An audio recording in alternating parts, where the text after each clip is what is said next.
Rich soil always appreciates good care, so it can provide miraculous natural gifts to the farmer.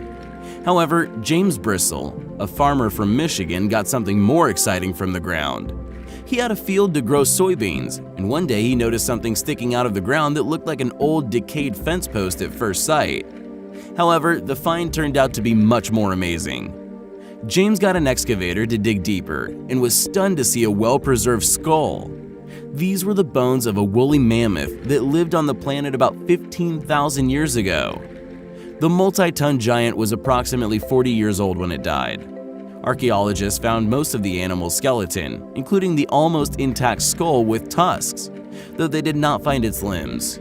Apparently, some hunters separated and took the limbs and put the mammoth's body in storage.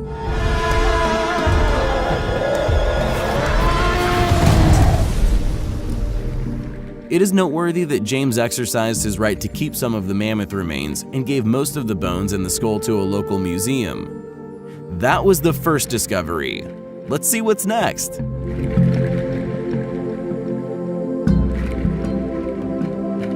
A landowner with a plot near Buenos Aires could not even imagine the treasure his ground held inside.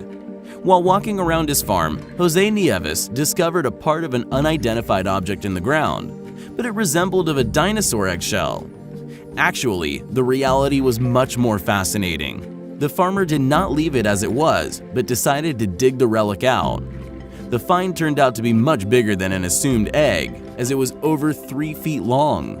An explanation was offered by paleontologists who stated the object was a shell of a prehistoric animal that existed during the Ice Age, namely a young glyptodont, a kind of armadillo that inhabited our planet more than 10,000 years ago.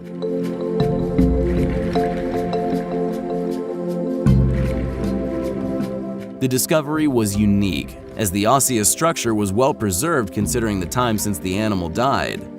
This find shows how amazing and mysterious nature is, as it stores numerous valuable puzzles of our past. A famous discovery was made by mere chance. In March 1974, a peasant from Jean went to the mountains to dig a well.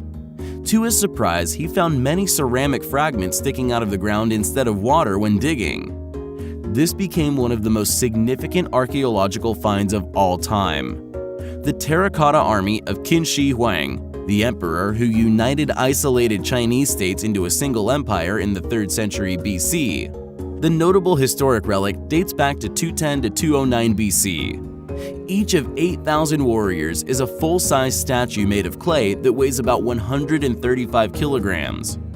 The weight of each horse is 335 kilograms. The baked material was covered with a special organic substance and painted. The innumerable army buried 1.5 kilometers from the emperor's tomb instead of real warriors is believed to be an ancient way for a leader to affirm his total authority and to gratify his ego in this world and beyond. More than 700,000 people worked for 38 years to build the Qin Shi Huang's mausoleum and create his terracotta army. In the mid-1930s, an extraordinary discovery was made not far from Baghdad. Some pottery jars that looked quite simple at first sight. The Mesopotamian artifacts, which did not draw much attention at first, were later identified as the oldest galvanic cells. In other words, the most ancient electric battery in the world. The battery itself is a 13-centimeter container filled with acid or alkali with a copper cylinder and an iron core inside, a galvanic element that is quite customary for us today.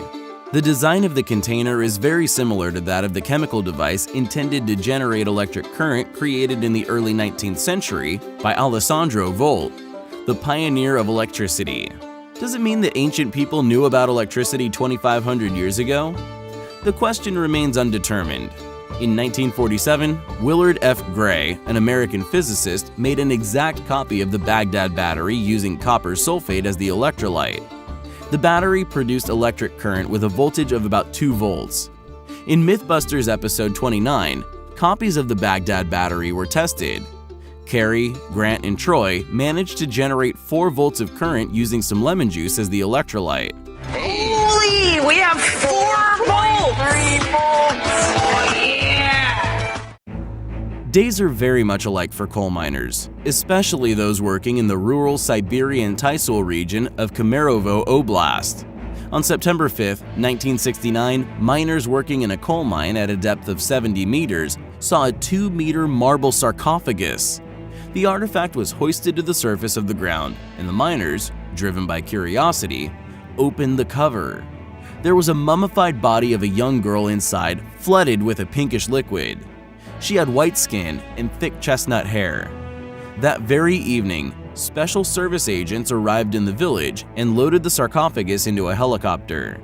The discovery was named Tysul Princess. Scientists were stunned.